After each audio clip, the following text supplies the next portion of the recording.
Di sebuah desa terpencil di tengah hutan, ada sebuah legenda yang sudah beredar turun-temurun.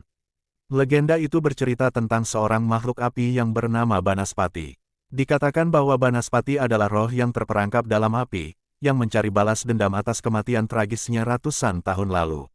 Makhluk itu selalu muncul saat malam gelap, membawa kobaran api yang menyala-nyala, menyelimuti segala yang dilaluinya. Di desa itu, ada seorang pemuda bernama Dika yang tidak mempercayai cerita-cerita semacam itu. Bagi Dika, legenda Banaspati hanyalah cerita pengantar tidur yang dibuat oleh orang tua untuk menakut-nakuti anak-anak. Namun, suatu malam, Dika yang tengah berjalan pulang dari hutan, merasa ada yang aneh. Udara di sekitar desa tiba-tiba terasa panas, padahal biasanya malam itu cukup sejuk. Dika menoleh ke belakang dan melihat seberkas cahaya merah yang semakin mendekat. Awalnya, ia mengira itu hanyalah api unggun dari beberapa orang yang sedang berkumpul. Namun, ketika cahaya itu semakin besar, ia mulai merasa cemas. Sesuatu yang sangat besar dan gelap bergerak di antara pohon-pohon. Tiba-tiba, dari balik pepohonan, muncul sosok yang tak bisa ia gambarkan dengan kata-kata. Tubuhnya terbuat dari api yang menyala-nyala, mengeluarkan suara seperti raungan angin yang menderu. Mata Banaspati berkilauan dengan kebencian yang begitu dalam.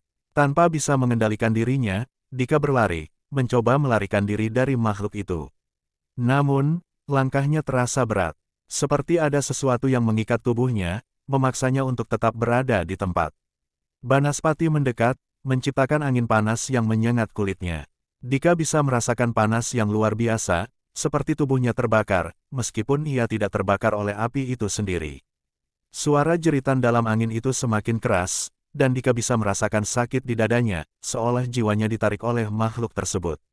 Jangan lari dari takdirmu, Dika, suara itu datang dari dalam kepalanya, dalam bentuk bisikan yang menusuk tulang belulangnya. Aku adalah pembalasan atas dosa masa lalu. Kau tidak bisa menghindari kematianku. Dika berteriak, berusaha melepaskan diri, namun tubuhnya tak bergerak.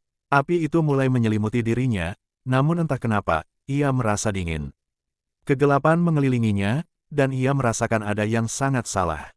Pada saat itu, Dika terbangun. Ia terjatuh dari tempat tidur, berkeringat dingin, terengah-engah.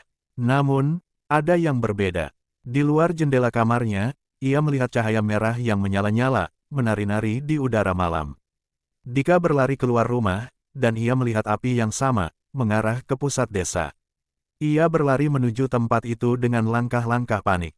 Setibanya di alun-alun desa, ia melihat api besar yang membakar semua yang ada di sana. Warga desa tampak terdiam, tak bergerak.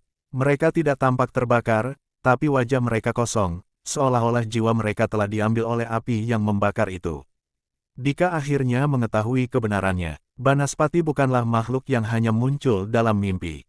Ia adalah kutukan yang berulang, menghisap kehidupan orang-orang yang terperangkap dalam rasa takut dan penyesalan. Saat Banaspati menoleh padanya dengan tatapan penuh amarah, Dika menyadari bahwa ia adalah bagian dari takdir itu. Tanpa bisa melawan, ia merasakan tubuhnya mulai terbakar, meskipun api itu tidak pernah menyentuh kulitnya. Pada malam itu, Banaspati mendapatkan satu lagi korban untuk membalas dendam, dan legenda itu terus hidup, menyebar dari mulut ke mulut, menunggu mereka yang berani meragukan kekuatannya.